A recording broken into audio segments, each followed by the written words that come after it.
All right. You ready? Let's come back on camera. 3, 2, 1. Boom. Yes. Woo! Oh, yeah. Welcome to Halloween edition Tech Talk Tuesday. Sweet. Yes. Very exciting. I didn't know I don't even needed know my how costume. to kick this off because my mind isn't even here right now. No. At least I can see today. Yeah, I can't see anything. So let's get this party rolling. Yeah.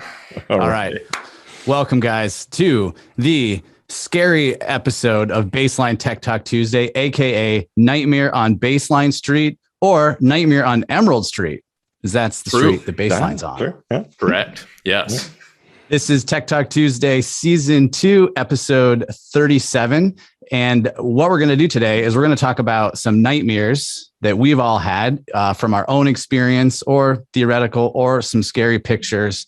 And we're going to kind of pose those as problems and then how we solve them using technology, etc.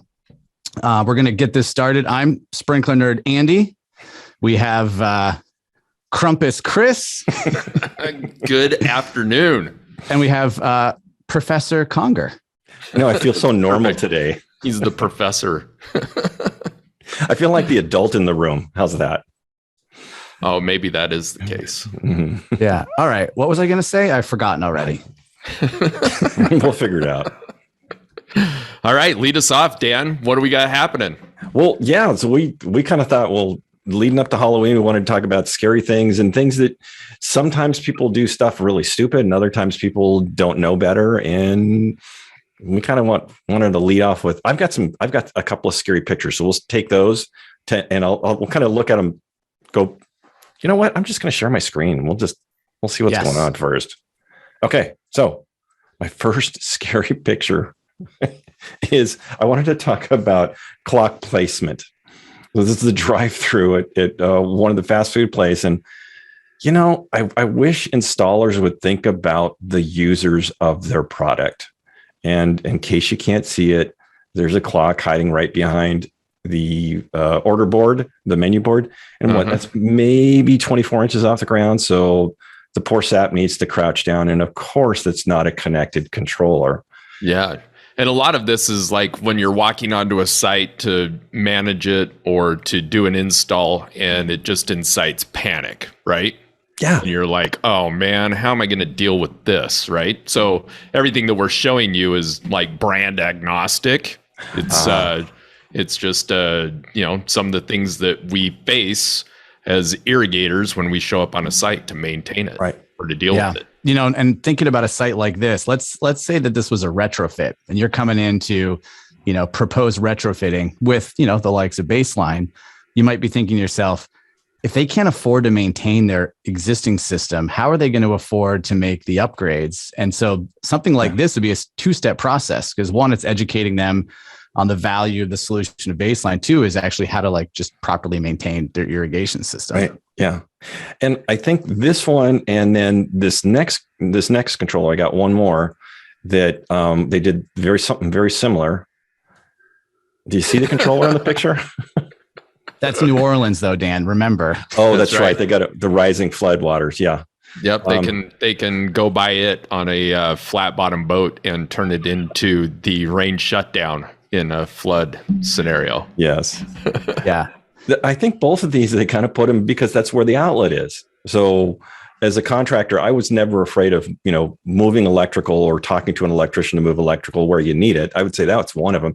And the other one, right, is if you got a connected controller, maybe you could put the controller in a weird location. You don't want to make it hard on your techs, but that's what they're doing with each of these. Yep. Yeah. Either you stand on top of the Coke machine or you have a ladder. That is asking for an OSHA violation all day long, right? Because I didn't bring the ladder. And it's like, I'll just climb on top of the soda machine. Well, park your truck to climb on top of the soda machine to get to it. It's too high just to climb on it. Now we've got business owners thinking about the nightmare of a work injury. Yeah. Not just the irrigation portion of it. Nice. So yeah, I think and as we're talking here, guys, be thinking of your own nightmares, because that's really what we'd like to hear. If you want to put them in the chat, either to us directly and we can say them, or put it in the chat for everyone to see. We'd love to hear your nightmares. Yeah, right. Exactly. So yeah, I think my takeaway on this one is think about where you're going to put your product and think about the placement, put a little bit of thought into it. And, obviously neither of these were spec'd out that way because, a specifier would have had them rip it out and redo it if they saw that. Yeah. So Andy, why don't you share with us a story of when you walked onto a site and had a panic-inducing moment? Yeah, let me get this going here. So I would say bringing baseline to market, there's been plenty of panic-inducing moments over the years. Thankfully, I was able to wake up from all of those nightmares rather quickly. And hold on here. I got to find it. All right. That's not the one. The one is inside here. So this is a baseline controller installed at the 50-yard line on a professional NFL stadium. I won't mention which one. And I was there specifically to update the controller. Hey, let's bring in the baseline rep. We want to make sure we do this right. We don't want to mess it up. We just overseeded. We want this upgrade happens correctly. So, bring in the baseline guy. That's supposed to be what I do. I show up on this site. Everything's, seems to be fine. I get out my USB drive here, put it in the controller, and it just stayed right here. For whatever reason, the loading, watering algorithm just stuck there. Didn't want to go any further. Oh, right. And this isn't just, a car wash with a baseline or a Target store or any kind of commercial property. This is an NFL stadium where they just overseeded. And here I am. They brought me in specially to make this upgrade. And that's it. I don't have another controller with me. This when you said I'm helping? Yeah. I had to play it calm. Hey, this is totally normal. This is part of the process. This is engineered to do this, right? No, unfortunately, it wasn't engineered to do that. But thankfully, well, first, let me say that I did not do a backup. So that's really where the nightmare got even worse. That's when I, looked Freddy Krueger in the face, was when I realized I hadn't done the backup because I was so excited to update the controller. I just jumped right to the last step of trying to update the controller without a backup. So without a backup. Powerful lessons learned, right? Absolutely. So we're dealing with technology in the field, right? And sometimes things are going to go unplanned and not as expected. And it's not the issue. It's more how we're able to respond to it, right? So how did you resolve the issue? So this controller, you can see the blue cable kind of off to the upper left. It loops around and comes up from the bottom, is connected to Base Manager via an Ethernet cable. And so there was a stored backup that was maybe 3 days old because it's getting weekly backups to the cloud. Mm-hmm. So there was a backup available, and support sent me the backup, and we were able to get the controller completely restored up to the backup. And then I was able to update it and woke up from that nightmare. I was definitely, it was thick sweat all over when I woke up. Yeah. So if you want to keep the bad guys away, do a backup before you update. Definitely. Absolutely. And a good reminder for people too is, right, if you've got a USB drive, you can back up on the same drive that you're going to update from. They're separate files. Yep. Okay, so key takeaways are that you are prepared with the necessary backup files, or if you don't have that, then how do you deal with that in support? So in this case, I had to take my mask off. Oh. You contacted support and they had a backup available that was in the cloud, correct? Correct. Right. Yeah. So it's not, catastrophic failure. We do have backup solutions. It may not be the most current configuration that you may want, but it will get you the base scheduling that was available on the Sunday night prior to whenever you were there in the field. Right. And sometimes it isn't even the programming that's the most critical part. It is if you have 120 decoders that you've searched for and you've assigned all your devices and you've put in that initial setup and you lose that, that can be more time consuming than just dumping them all into a program. Yep, for sure. So being prepared and then being able to think on your feet and react in the right ways so that you don't incite panic in your client either, right? Ooh, right. Yeah. So that's how you manage it. Very good. So who wants to go next?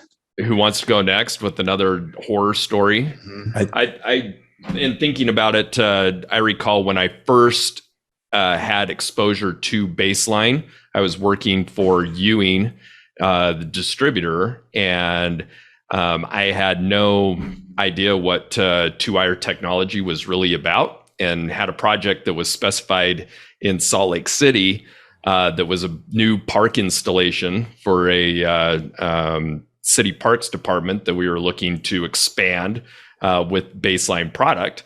And the contractor came in, did the installation. However, they did not document well where their wire path was. And they go to fire up the system, and there was a two-wire overcurrent, which anybody that's dealing with any two-wire system, regardless of brand, anytime you have a two-wire overcurrent, it is definitely panic-inducing, because you typically know it's something that's in the field, that's in the ground, and you can't see it, right? You have to go through a process in order to discover where it was. Well, I was new. I was total greenhorn to Baseline technology, and especially two-wire. So I kept calling tech support, and they kept telling me, well, do you have a multimeter? And I'm like, no, I don't have a multimeter. And they kept, trying to explain to me how to troubleshoot the system. And I didn't have the right tools. And this went on for a couple of days. Like literally, I was dumbfounded. I had no idea. I kept chasing, my tail, trying to figure this out, trying to help the client. And finally, I got so frustrated, I called Baseline. And being in Salt Lake City, it's not far from Boise. And I basically insisted, I'm like, you need to get someone down here to figure this out. I'm not spending any more time on this site trying to find this two-wire failure. And so Tig, bless his heart, comes down the next day, shows up on site with a milliamp clamp meter, puts it on the system, and within 30 minutes, he found the overcurrent, right? Gets it up and running. We finish up, we go get something to eat. And he looks at me, he's like, so is there anything else I can do for you, a-hole? And I think I've told this story before, but that was my aha moment where, having the right tools will help you to manage the system correctly. And when we're asking for certain things in support to do or process, it may not make sense at the time. You may be completely frustrated. You may have driven, a couple hours to the site, or, whatever that is that's just compounding that stress and those emotions. Just step back, listen, calm down, and follow the process, and you'll get it resolved. Yeah. Then it's interesting how I would say up until probably 18 or 24 months ago, whenever I call for an overcurrent, I had a nightmare. Because sometimes now that we have YouTube where you can watch how to actually go through the process, it can be difficult to explain to somebody over the phone, and it can take a long time to do that. So oftentimes, when I get a support call, I say, yellow message is overcurrent. It's like, it's going to take me half a day to walk through this on the phone with someone. So Travis was brave enough to drop in the chat that he recently overseeded a soccer field on a campus, and the two-wire overcurrent occurred right when that happened. So spooky moment for sure, because you feel helpless. Why you always, really always want to carry something to get you out of it. You don't mind. Prepared to calm the nerves. That's brilliant. Yes. Awesome. Smart move. All right. So if anybody else has, an oh shit moment that they'd like to share, drop it in the chat and we can speak to it or help you overcome your PTSD associated with it. Yeah. I've got something that's connected actually to your overcurrent thing. And I'm going to say I'm going to give you actually I'll show you the problem first and then I'll show you my takeaway. So, all right. What I just saw this Sunday, getting some groceries, heading out to have supper with my folks. And I'm driving down the driveway and I stop the car and I jump out. My wife's like, what's wrong? I'm like, no, I need pictures. I need pictures of this. And that's what irrigation nerds do, right? Exactly. Oh, the zombies come in. Yeah. Oh, you're going to make me drink again with that background. So I see this, it's this PVC pipe, and of course they're 10-foot lengths. So they came from Home Depot. They did not come from an irrigation supply, and a single number 14 wire running through here. And I'm like, what, where is this going? It's an over the ground jumper. Yeah, that's exactly wire. What it is. Yeah. And just one of them. And this fits right in with a picture that Andy sent me of this awful wire splice, right? Now, my picture wasn't 2-wire. Mine was conventional. Andy's was on a 2-wire. So, Andy, what was the background on this splice? Yeah, I mean, well, this is a very high profile project in New York City, and again, we're coming in to show the manager how the system works, and then the system's not working. And then we go start looking in valve boxes, and this is what we find, on a baseline installation on a high profile project. And it just doesn't fit. It'd be like, I don't think Google servers are hooked up with Ethernet cables and splices that look like this. No, the Google servers are connected to an extension cord that you might kick out of the wall. So I think my takeaway on this is respect the wire path. Right. If you and do best management practices, right? Yeah. Right. So connections, waterproof connections over your wire nuts so that it doesn't create that kind of an issue that will incite horror when you're managing. And if you are a contractor here with us today or watching this in the future, and you do good work, you don't do splices like that, you should really educate your clients on the work that you do so that they know the difference, so that hopefully you are charging a little bit more for the value that you're providing, but you really need to show them because they don't know. They'll just assume, a splice is a splice is a splice. You got to educate them. Yep. Demonstrate the value. Absolutely. Cool. Oh, all right. Any more pictures? I do. I got some good ones. Okay. So my next one is, I'm amazed at how calm you are with those zombies right behind you. That's pretty epic. I gotta say, I'm not really usually a fan of the backgrounds, but that's pretty good. Well, and I had to make I just stitched them all together since I got my videos chopped. So, I think this person that installed this one, Andy, was a little nervous about whether it would shut off if it's raining. They wanted to make darn sure it was going to go off. That, or they didn't own a stepladder. I don't know which. So, sensor placement, please. Sensor placement. And it's relevant to when we're talking about our sensors as well. Oh, yeah. Right. So obviously this is like a click sensor that's a range shutoff device that is installed right at the base of a downspout. However, in looking at it and thinking about it in terms of baseline technology, yes, we work with click devices like that. But if you are using a soil moisture sensor in the landscape, you want to make sure that you don't install a soil moisture sensor at the base of a downspout. Because the sensor will give you data. It'll tell you what's going on right there, but that isn't representative of the entire site. Exactly. Yeah. Yes. Very true. Yeah. That one's classic. I like so a little off-topic side comment here. It appears that the two Jim Whites have officially met each other. Yes. The chat is lively. It's like they're long-lost brothers. I think they've actually known each other for years, but they've just always shared same name from different parts of the country in the same industry. My contact list says Jim White 1 and Jim White 2. Yeah. Very cool. All right. The other sensor thing that I have is this is in my hometown. And this kind of goes to controller, but they got a lot of sensors on this, right? So we've got a solar connected to a battery controller, and we got a remote, and then I've got a temperature solar sensor on there. Fantastic. They got all the nice goodies on there. A couple things about this one is this is about sensor placement or durability.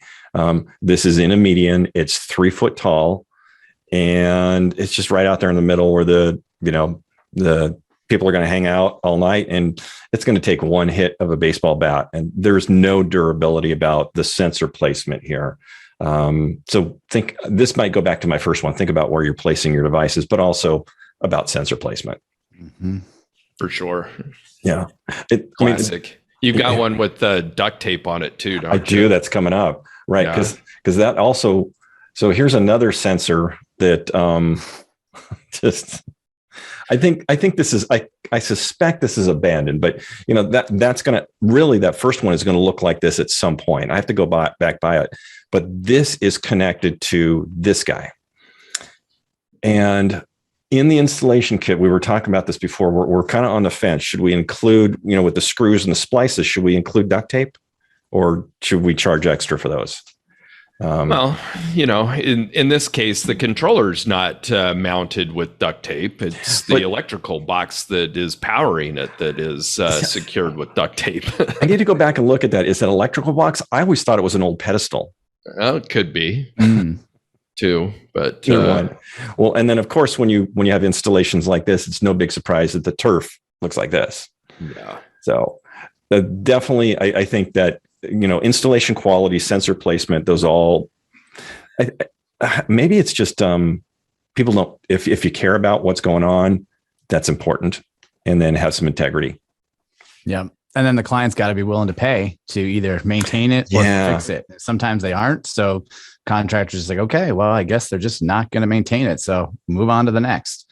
Sure. Well, and it also speaks to the need for clear specifications, right? And installation details, so that it's not left up to the contractor to interpret the way that it should be installed.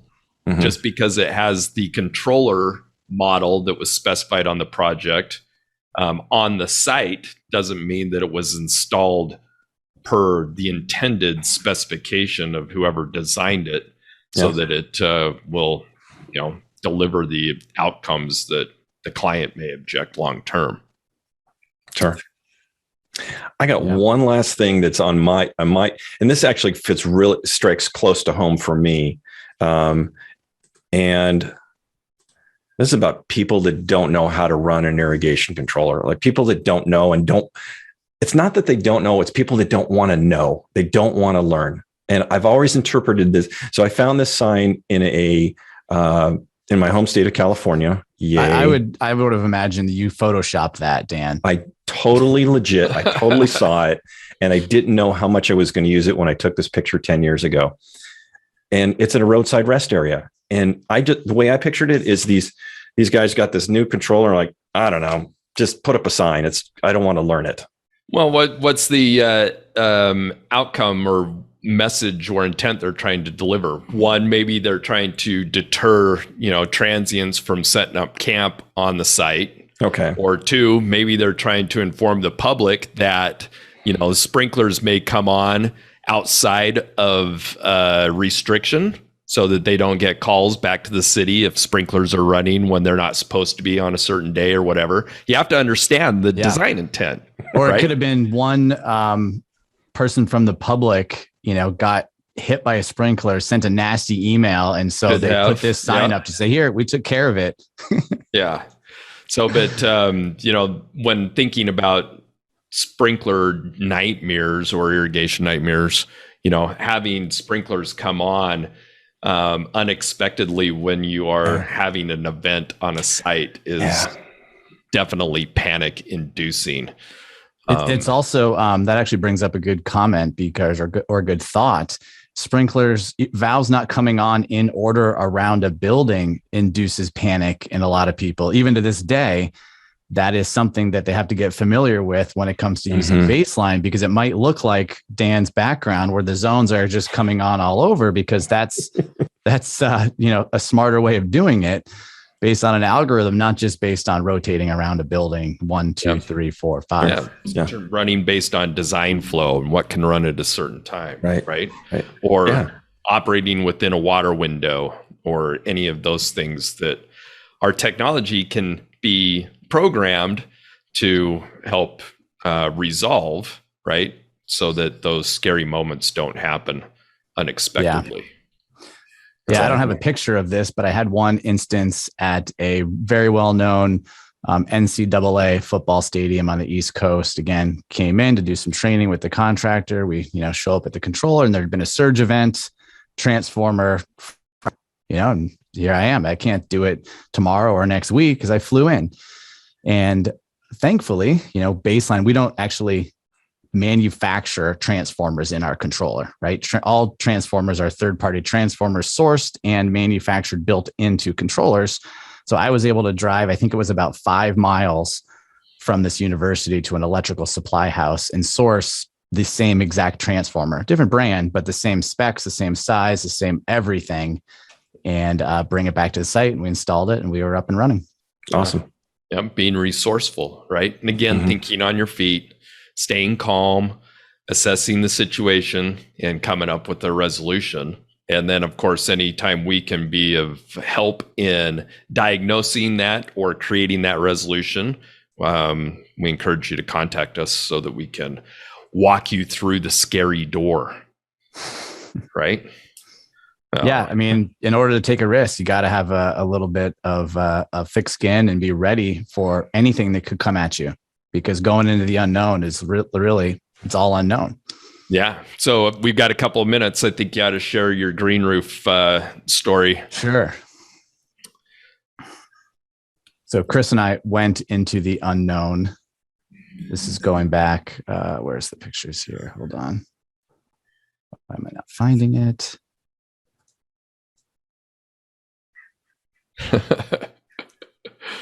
This is another example, right?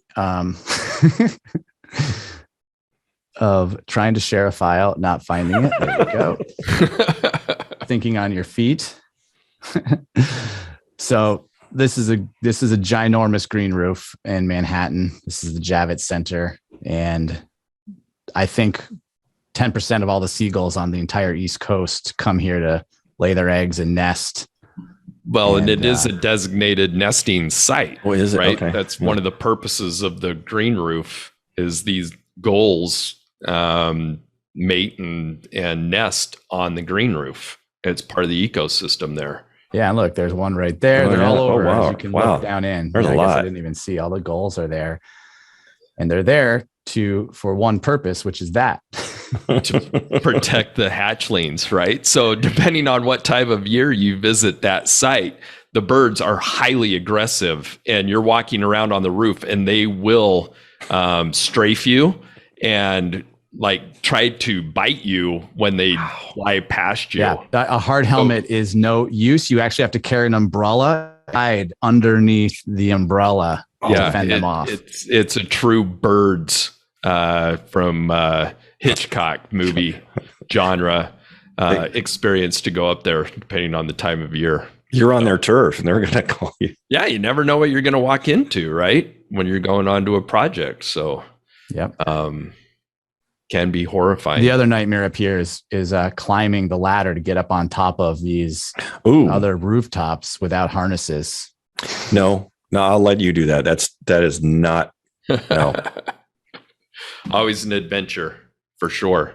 When you're working unique projects around the country, sometimes you got to take risks that you don't get on solid ground, oftentimes. So, all right. And it's always good to remember, at the end of the day, it's just sprinklers.